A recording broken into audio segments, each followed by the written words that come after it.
సాయిరామ్.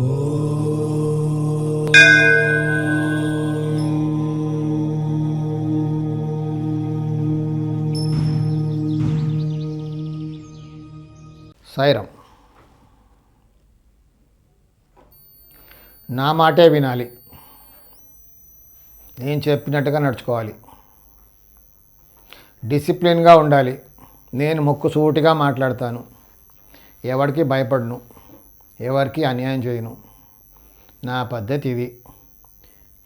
మీరందరూ కూడా ఇలాగే ఉండాలి, నేను చెప్పింది వినాలి.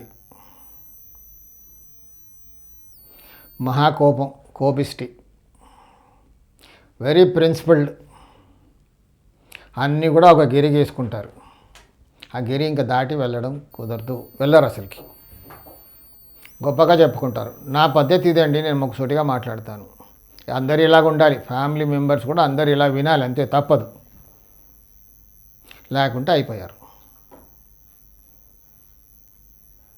సరే, చిన్నగా ఉన్నప్పుడు అందరు వింటారు, పిల్లలందరూ పెద్దగా అయిపోయాక తిరగబడతారు. అంటే ఇది హిట్లర్ లాగా. అలా చాలామంది ఉన్నారు ఇళ్ళల్లో. నేను చెప్పిందే వేదం, నాకే అంత తెలుసు, ఇదే కరెక్ట్. నేను పట్టుకున్న కుందేలకు 3 కాళ్ళు, 4 ఉంటాయని వాళ్ళకు కూడా తెలుసు. కానీ అనేసాం కదా మనం 3 అని, ఇంకంతే. ప్రాణం పోయినా పర్లేదు, ఒప్పుకునేది లేదు. ఇంకా ఒకసారి అన్నామంటే అయిపోయి కమిట్ అయిపోయాం. ప్రెస్టేజ్ ఇది వెరీ ఇంపార్టెంట్. వెనక్కి తగ్గడం లేదు, మనం తగ్గం. ప్రతిదాన్ని ఎదిరిస్తాం, పోట్లాడతాం. కోపం ఎక్కువ, నేనే కరెక్టు, వాడు తప్పు. సరే, నా తప్పని తెలిసినా ఒప్పుకునేది లేదు. ఇంకొకసారి కమిట్ అయిపోయాం కదా, అనేసాం, అంతే. పరువు ముఖ్యం. ఫ్యామిలీ ఇలా ఉండాలి. ఎవరైనా పక్కదారి పోయారంటే వాళ్ళని వదలడానికి కూడా వెనక్కిపోరు, తెంపుకోవడానికి కూడా వెనక్కిపోరు. ప్రెస్టేజ్ ఇది ఇంపార్టెంట్. ఒక పద్ధతి, వెరీ డిసిప్లిన్డ్, న్యాయంగా కూడా ఉంటారు. ఇలాంటి వాళ్ళు మనకు ఎక్కువగా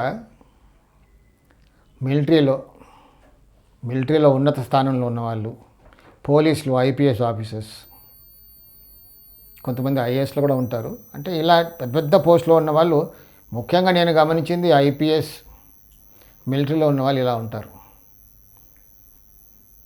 డిసిప్లిన్ లైఫ్, వాళ్ళకు ఒక పద్ధతి అంటూ ఉంటుంది.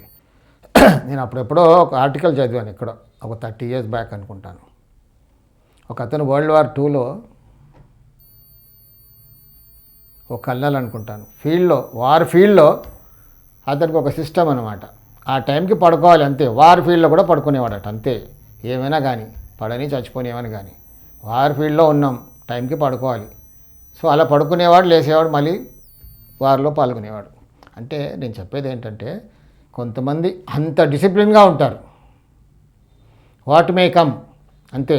నా పద్ధతి ఇది, ఏమైనా కానీ వాడి గురించి నేను మారేది లేదు, తగ్గేది లేదు. అది మంచి కానీ చెడు కానీ ఒకసారి అన్నామంటే అంతే, అయిపోయింది. సో ఇలాంటి దాంతో ఏంటి, వాళ్ళకి బాగానే ఉంటుంది, కానీ ఫ్యామిలీలో మెంబర్స్ కొంచెం ఇబ్బందిగా ఉంటుంది. ఒక ఏజ్ వచ్చాక అందరు తిరగబడడం మొదలు పెడతారు. సో మనకు ఒకసారి Indian prime minister Morarji Desai గారు అనుకుంటాను, ఎవరు అనుకోంది చెప్పారు అందరికీ. అతను డిసిప్లిన్, అది చెప్పకూడదు చెప్పేశాడు, అంతే.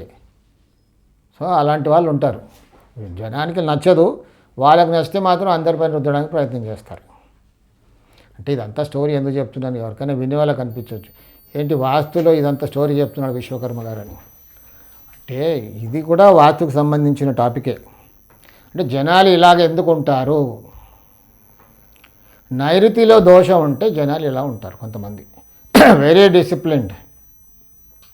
పోలీస్లో, మిలిటరీలో ఉన్న వాళ్ళని ఇల్లు చూస్తే మనకు అర్థమవుతుంది, నైరుతిలో ఈ శనిలో దోషం ఉంటుంది, ఉంటేనే ఆ పోస్ట్లో ఉంటారు అని నేను గమనించాను.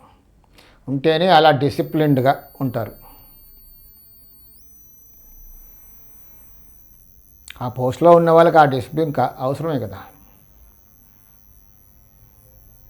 సరే అలాంటి వాళ్ళతో కొన్ని ఫ్యామిలీ మెంబర్స్కి ఇబ్బందిగా ఉంటుంది, కొంచెం డిసిప్లిన్ కూడా నేర్చుకుంటారు. కానీ ఇక్కడ ఏంటంటే కొన్నిసార్లు కొంచెం యాక్సిడెంట్ జరుగుతూ ఉంటుంది వాళ్ళకి. They don't care that. Life ఇలా ఉండాలంటే అలా ఉండాలి అంతే. సో ఇదంతా స్టోరీ ఎందుకు చెప్పానంటే, నైరుతిలో ఈశాన్యంలో దోషం ఉంటే ఇలా ఉంటారు, యాటిట్యూడ్ అలా ఉంటుంది వాళ్ళది, చాలా డిసిప్లిన్గా ఉంటారు. అందుకే మనం వెతికితే కనబడుతుంది, కొంచెం రీసెర్చ్ చేస్తే ఎవరికైనా పోలీస్ డిపార్ట్మెంట్లో, ఆర్మీలో ఇలాంటి వాళ్ళు ఉంటారు. సాయి రక్ష.